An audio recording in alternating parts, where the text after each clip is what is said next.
How's it going? We're back at it with another coaster review.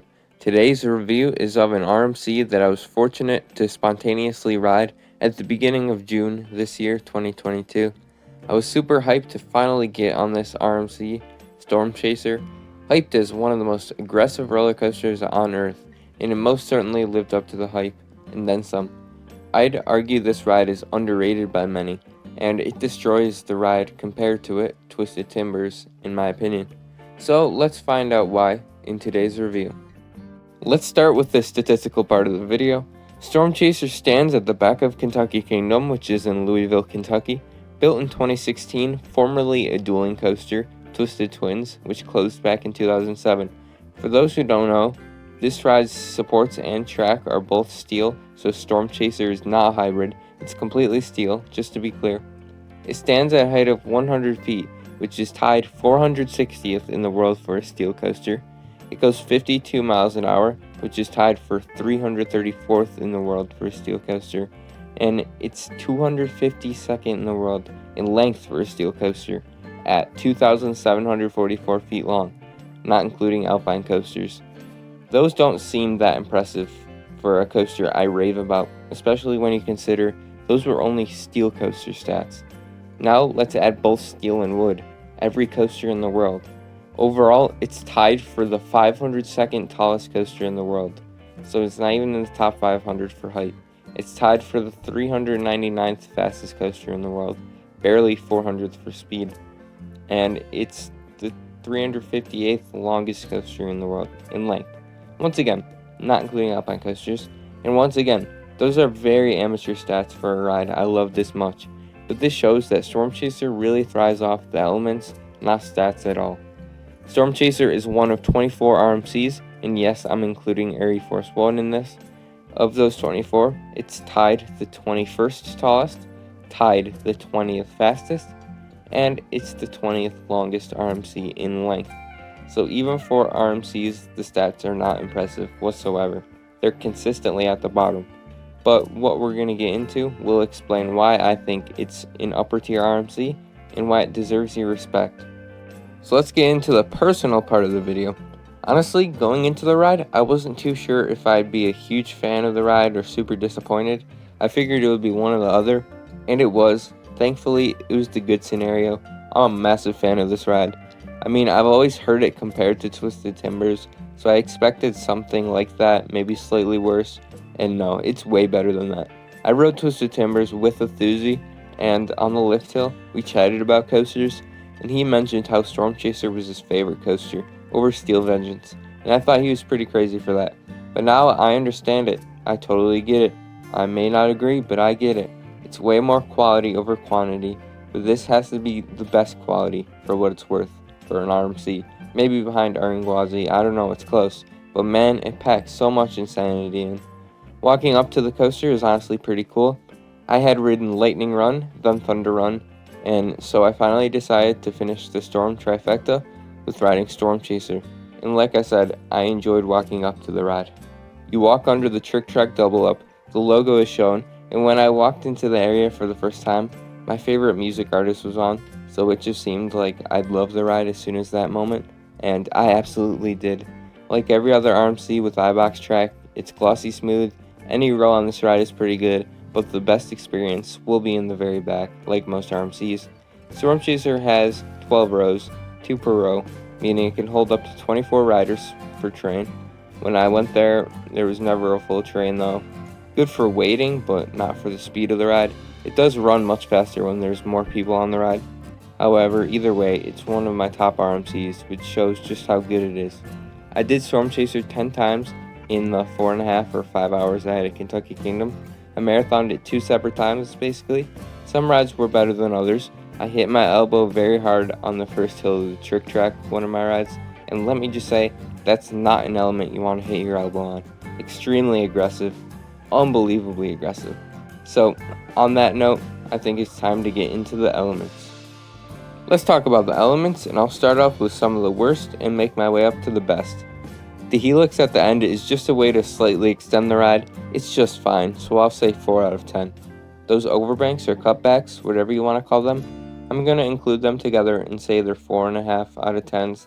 Nothing that special, but there's nothing bad about them either. The Zero G roll is, again, nothing crazy, but pretty fun. It's an average RMC inversion, although looking at the sports on this was very fun. This inversion gets a 6 out of 10. Next up, I'll say is the pop into the final breaks. That has some airtime with a good amount of laterals. Very strong way to end off this very strong RMC. I'll give this a 7 out of 10. The barrel roll down drop, or better known as just Storm Chaser's drop, would be a lot better if it was a normal drop, but it's fine. It's like a weak death roll, but I'd give it a 7 out of 10. Next is the double down, which is right after the trick track and right before the helix.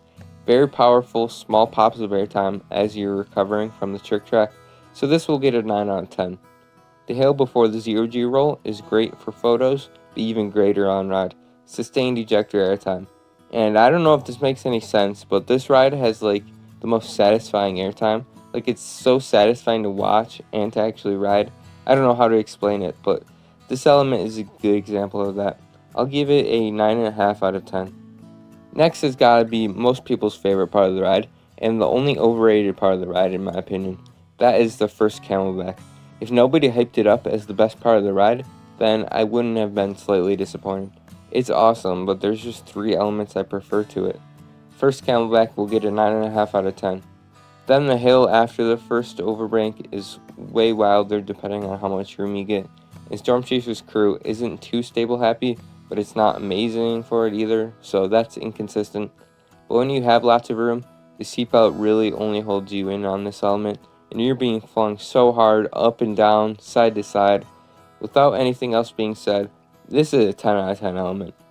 The hill after that was more consistent, I would say, but it did the same thing where it threw me around every which way, so 10 out of 10 for that as well.